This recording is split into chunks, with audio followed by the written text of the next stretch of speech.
Hello, people. You're welcome back, and this is the episode 5 of the Nigerian Idol season 10 review of the show. This was the final theater week, and obviously the chance to get into the top 10. I'm not going to waste anybody's time, but I'm going to, go through all the performances and those who made it into, the top 10. And I'll just try to be as simple and straightforward as possible because I don't know some of the songs. But then, of course, if you're new around this channel and you love what I do, try your best and consider sticking around. That's subscribing. Click on the bell button beside for notification and every post I make. Don't forget to share comments down below and also share this video. So, of course, first on my list is Mickey. Won the first platinum ticket for the season. He sang Let It Be, Mother Mary song. I really don't know that song, but I've heard it before. And all I must say is that this guy understands his voice so much and he aims at one thing, always interpreting the soul of each song with his voice and the range in this boy. Then his runs, they come at the right time.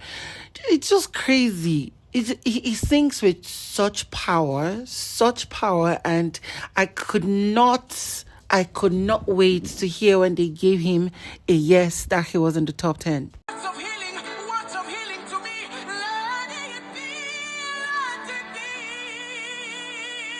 And then there was Ramo, who is the second platinum ticket winner. He sang his own song, and I honestly do not know that song.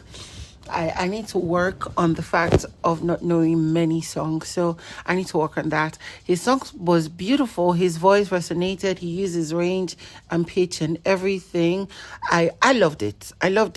Although there was a part he kept going flat. There was one particular part he went flat. It was itching my ear because, his voice is kind of sort of pitchy. But then, generally, it was good. In the end, he also got a yes and was like the second person in the top 10.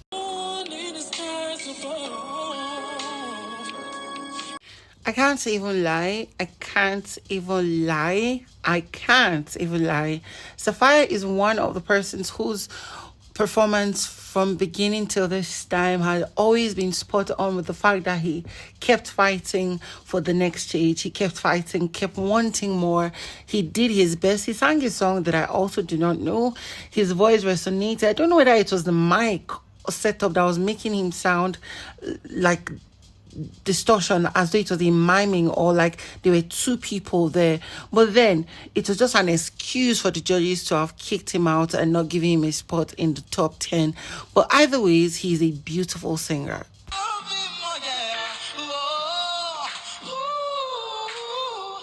And then we had Elentra, who sang Adele's We Could Have Had It All, rolling in the deep.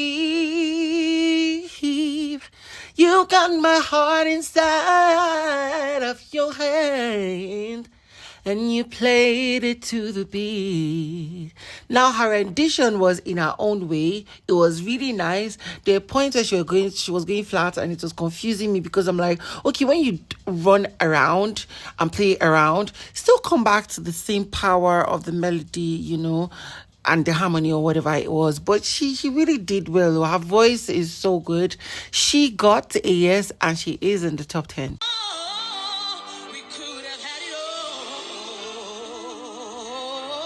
There's certain singers who sang a song and I was concerned of a few things. The major one is, why would you choose such a song as this for yourself? Why? What's the need? This girl, Rosella, she chose Hero. Well, if it's not her who gave herself the song, then the person really didn't like her. And then she really flopped. It was not good at all. The judges gave her no's and she was sent out of being in the top 10.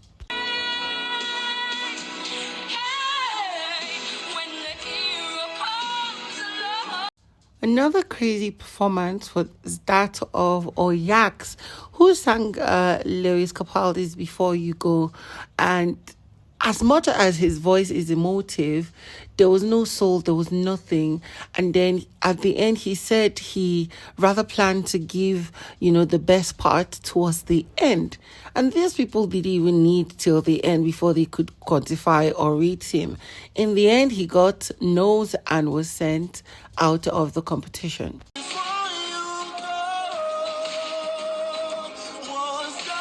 And then we had Lad, who sang Ed Sheeran's Perfect. And this song that is emotional, this guy literally changed the melody line. It wasn't singing in the harmony or the melody of the song, actually. So if not because of the lyrics and the fact that he touches a little bit of the melody, you would not know what he's singing. And then, of course, it was quite confusing for me and quite distorting for the judges. And the judges, we can't give you a space in the top 10.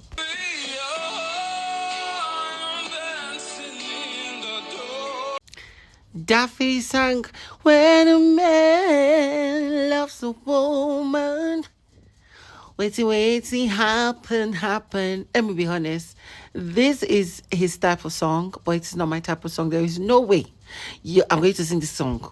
There is no way you're going to give me this kind of song. And I was thinking, if you give me, I'll try and beg you to change it for me. And of course, his voice was strong. It was very emotive. It was expressive. But then it was as though he was running around and playing and wasting time and doing any and everything you get. So that's just basically how it was. In the end, he was giving a note to not get into the top 10.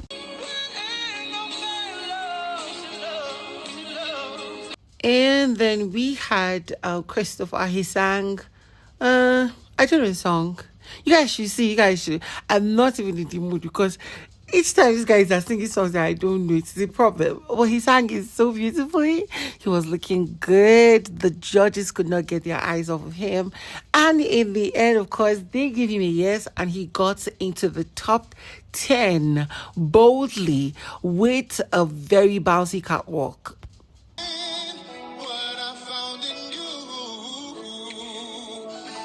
Next was Sally, and of course Sally, who almost got into the top 10 last season and is here to hope that she does. She sang a song by Aaliyah, and in the end, omawumi made a statement that it was the flawless performance of that session. Basically, that they didn't expect her to be that good. In the end, they give her a yes. She was broken because she didn't really think it was going to happen, so she was crying tears of joy.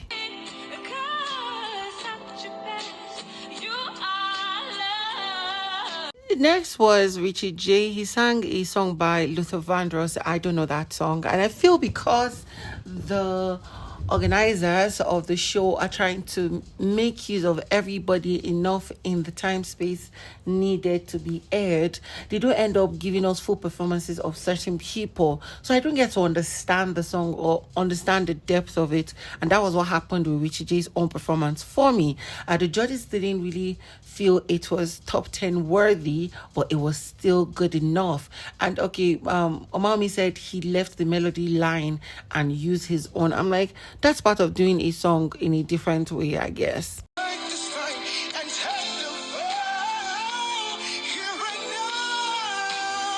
Next was Brammy, and Brammy sang a song by Giveon. At least I don't know the song, but somebody I know I could easily find the songs to learn, right? And let me be honest, I don't know the song, but Brammy made me like the song. Like I could hear what he was saying and the soul in his voice. And I agree with the judges. There's just this crack in his voice that if he gets to break out of it, might end up being very beautiful, either as a grunt, as a there are different words for it musically, but or it ends up being a beautiful pitch. And in the end, for Brammy, he got yeses and was given a spot in the top 10 for the live shows.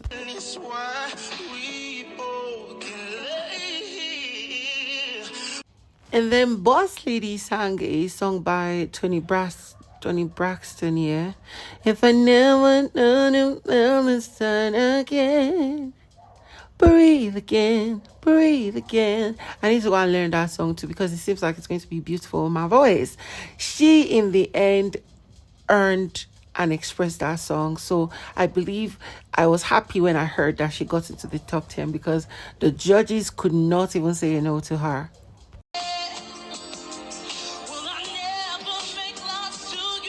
So from this point on, I'll be doing two people in how they performed. Iyo sang "Lie, lie, they need a dove." I just want to let you know. If it was me, I for flop. Then we had Greatness who sang "I Need an Angel Calling an Angel." And let me be honest, both EO and Greatness, they did not do well. They really, really, really did not do well. Greatness was trying to just pray for his dad, but then this is a competition and these people don't want such sentiments right now. And then there was the EO who literally was performing based on make it be say just perform because making just do they go. And in the end, he even said that he was tired, that he just felt like, oh, finally.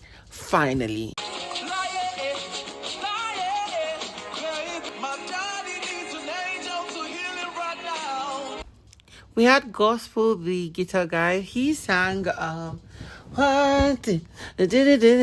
I really don't know that song. Like, I don't know that song. It just felt as though he came to hype the judges and not rather sing. In the end, he got a no, and as painful as it was, that was what he deserved for that particular performance, yeah. And then, he was sent home. He didn't get his spot in the top 10. And then we had Jack Nova, who sang "Dance with My Father Again, if I could take another step." He did it in his own form, but didn't leave the melody at the harmony of the song, and he made sure to sing it at a very good key for himself. And the judges enjoyed it, and he got a spot in the top 10.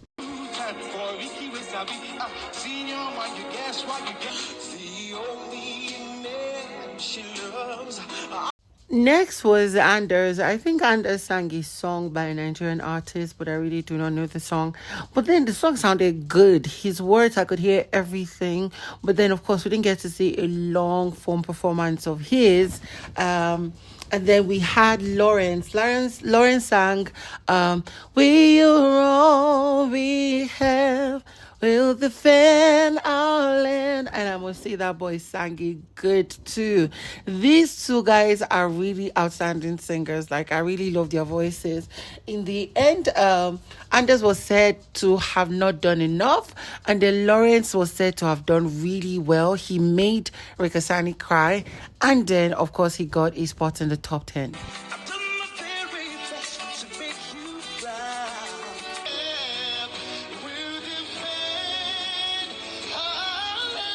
Then we had superstar Abiye, who sang "You Were My African Queen, the girl of my dreams." I don't know who chose that song for him, but that was horrible. That was a very wrong choice. For someone who has a beautiful, powerful voice to handle a competition, that was very bad.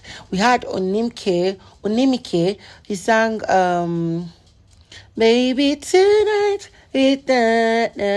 And this guy's voice sounded good, but then in the end, what the judges said was true. He performed, that is the whining and dancing, more than actually singing, so they didn't get to enjoy the singing, and for that they gave the both of them no's.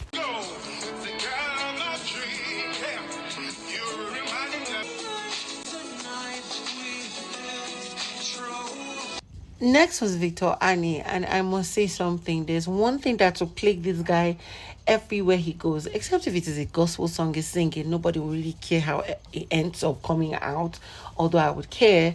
But then the wrong song choice every time is a problem. He has a beautiful voice, except he is working on how to be more stronger and emotive in any song he picks. He should end up picking songs that just brings out the beauty of his voice. Because why would you choose Ifunanya and you don't even pronounce the words clearly? And you're just, because of Ifunanya, Neremaka. What's that? And then we had Perp, who sang a song that I really do not know.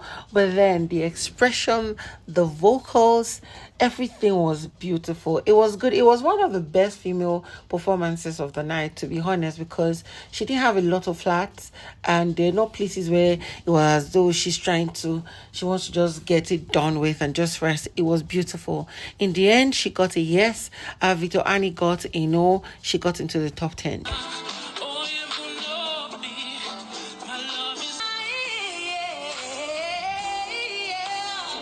There were those who I really didn't get the full lowdown of their performances. Like, I didn't even get their performances, but then most of them got no's, like Tessie, Liz. Who else got a no that I didn't get a coverage? But in the end, Sha, it was a beautiful night. It was exhausting, but it was really beautiful to watch. Now, guys, don't forget that there are pages on TikTok that get to post the full performances, because I can't put that. It is not my intellectual property on YouTube. So I just do reviews and express myself as to what I felt about each of the performances. Next week, the full live shows starts, the top 10, and I'm going to bring you the full lowdown. But before I go, the top 10 of Your Nigerian Idol are Perp, Lawrence, Jack Nova, Brammy, Boss Lady, Sally, Christopher, Elacentric, Ramo, and Mickey. And I'll see you next week.